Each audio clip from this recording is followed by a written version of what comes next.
Good morning, everybody.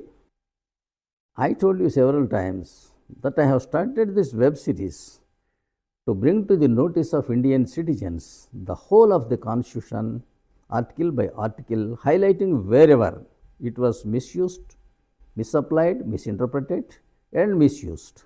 As part of our discussions on equality as enshrined in the preamble and in Articles 14, 15, and 16, we have discussed various issues in our previous videos.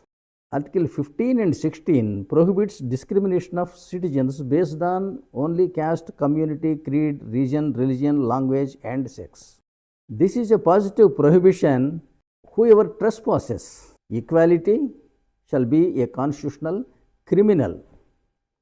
But unfortunately, the governments have tried to benefit by these narrow considerations in the form of First Amendment of the Constitution in 1951 by providing reservations to certain castes. This was done keeping an eye on 1952 elections.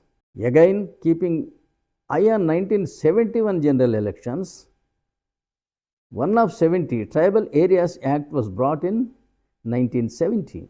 And again, eyeing 1991 elections, in 1990, SC/ST Atrocities Act was brought. It has become a practice for state and central governments as well to declare so many schemes in the guise of social welfare, which in fact are discrimination of people and purchasing of votes with government money.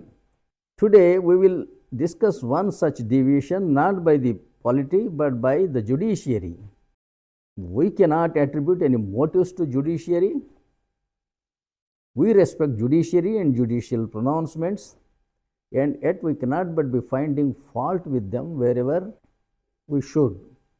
In the year 2018, one Joseph Shine, a Christian woman, an NRI, has filed a public interest litigation in the Supreme Court of India under Article 32, stating that IPC 497 violated gender equality.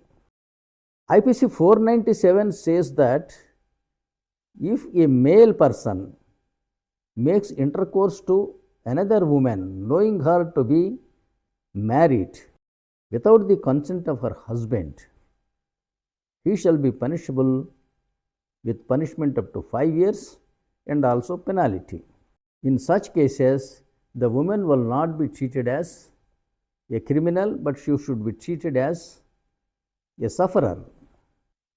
Even if her husband gives consent to other man to have sex with her, that should not be in the form of a rape. Joseph Shine argued that husband is not the master, wife is not a servant. Her sexuality is her own discretion. Husband should not have control over it. 5-member constitutional bench, concurring with her arguments, said that husband is not a master, wife is not a servant, and she can have sex with any person she likes. There shall not be criminal consequences for that. The Supreme Court only decriminalized IPC 497. It did not say, it did not permit for anybody to do that without any consequence. There are civil consequences. Adultery would lead to divorce. Of course, the burden of proof is on the person who makes the allegation. It is good that the Honorable Court has decriminalized it. Otherwise, its effect would be very serious. When it is an offense, anybody can give information to the police, and police may register an FIR, and police may take away the woman or the man to the police station. You see how disastrous it would be. Whether the allegation is true or not, police would gain control over the man and the woman, and they will be defamed in the society. In that sense, it is a very good judgment. But that is not the way of striking balance between rights of two genders.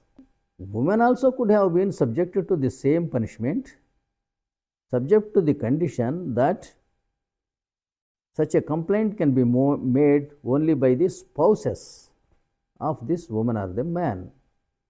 Others do not have right to complain. Such should have been the judgment, in my opinion.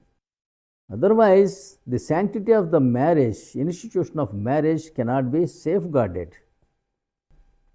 The Honorable Court opined that neither IPC 497 can safeguard the sanctity of marital institution, but that was not a correct observation. If IPC 497 cannot safeguard the sanctity of marital institution, you should have suggested some other way. However, the Honorable Court said that it will be a cause for divorce under Section 13 of the Hindu Marriages Act. As regards the civil effects of this judgment is concerned, women will be subjected to much more discrimination. No husband will be willing wife to work outside, lest she should be attracted to anybody. Parents think twice before sending their girls for education to far off places alone. Husbands will refrain from keeping properties in the names of their beloved wives. This way, women will be subjected to much more social restrictions and they will lose opportunities of education, employment, profession, and other callings. This petition was public interest litigation was filed by Joseph Shine, who is an NRI from Kerala. I don't know how she was so much interested in Indian public. But do other religions accept this? Does Islam accept this? Does Hinduism accept this? Does Christianity, Buddhism, Jainism, Sikhism, does any religion accept this proposition? No. Marriage is a religious practice. There are specific hymns, mantras, and procedures for conducting a marriage, and there should be sanctity. The judiciary ought not to have interfered so much into religious practices of various religions, as granted by Article 25 of the Constitution of India. It is only surprising to note that in case of divorce, honorable courts give stress on sanctity of marital institution. Divorce are not granted in the first year of marriage. Even in mutually consented marriages, they are made to wait for 6 months. And there are cases where divorce matters are kept pending for several decades. Instead of giving freedom to spouses to cohabit with others, and divorce could have been given within a week, or within a month, or within 3 months. The financial matters and the custody of the children can be decided later. It is not necessary that one should commit adultery while being in marital relationship. It is only hypocrisy while delaying divorce cases on the concept of sanctity of institutions of marriage, while allowing the spouses to cohabit with others, even while being in marital relationship. So, this concerns equality of gender. Hence, this topic was discussed here under equality. Unfortunately, judiciary should not strike down statutes.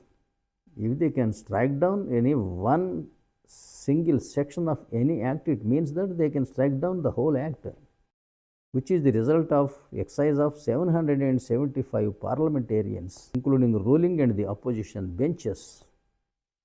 An enactment is passed which is similar to this judgment. Do you think people would agree? Can these politicians roam freely on the streets? No, people do not accept this, but people have respect and binding nature to the judiciary. They also should keep it up, exercise restraint while interfering with religious and social issues. Thank you. Thank you for watching this video. I request you to please subscribe, share and comment on my channel and videos, and I will be glad to reply to your worthy comments. Thank you.